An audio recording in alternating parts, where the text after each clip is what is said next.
আসসালামু আলাইকুম everyone. Any notice today YouTube চ্যানেলের পক্ষ থেকে সকলকে জানাচ্ছি শুভেচ্ছা। আশা করি সকলে ভালো আছেন। তো আজকে জাতীয় বিশ্ববিদ্যালয়ে জুলাই 28, 2024 প্রকাশিত নোটিশগুলো নিয়ে আলোচনা করব। তো অবশ্যই ভিডিওটি না টেনে সম্পূর্ণ ভিডিওটি দেখবেন। মূল ভিডিওটি শুরু করার আগে সবার কাছে ছোট্ট একটা রিকোয়েস্ট, যারা এখনও চ্যানেলটি সাবস্ক্রাইব করেনি তারা অবশ্যই চ্যানেলটি সাবস্ক্রাইব করে আমাদের সাথেই থাকবেন। আর যারা অলরেডি সাবস্ক্রাইব করেছেন তাদেরকে অসংখ্য ধন্যবাদ। তাহলে চলুন মূল ভিডিওটি শুরু করা যাক। তো জাতীয় বিশ্ববিদ্যালয়ে জুলাই 28, 2024 যে নোটিশগুলো প্রকাশিত হয়েছে তার প্রথমটি হচ্ছে সংবাদ বিজ্ঞপ্তি, জাতীয় বিশ্ববিদ্যালয় এমফিল ও পিএইচডি ভর্তি পরীক্ষা স্থগিত।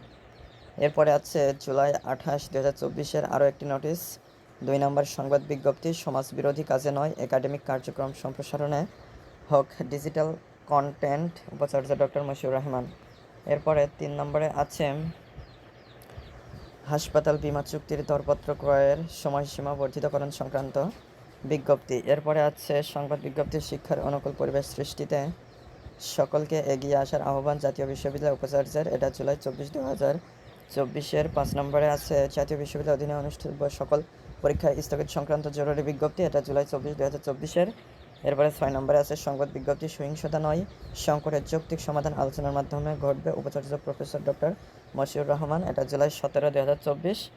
এবং এরপরে জুলাই 16, 2024 নোটিশগুলো রয়েছে, যেগুলো এর আগের ভিডিওতে আলোচনা করেছি। তো এখানে জুলাই 17, জুলাই 24 এবং জুলাই 28 প্রকাশিত নোটিশগুলো নিয়ে আলোচনা করলাম। তো আজকের ভিডিওটি এ পর্যন্ত। ভিডিও সংক্রান্ত কোনো মতামত থাকলে অবশ্যই কমেন্ট করে জানাবেন। আর যারা চ্যানেলটিতে নতুন এবং যারা এখনও চ্যানেলটি সাবস্ক্রাইব করেনি তারা অবশ্যই চ্যানেলটি সাবস্ক্রাইব করে আমাদের সাথেই থাকবেন। আর যারা অলরেডি সাবস্ক্রাইব করেছেন তাদেরকে অসংখ্য ধন্যবাদ। তো পরবর্তী ভিডিওতে কথা হবে। আজকে এ পর্যন্তই।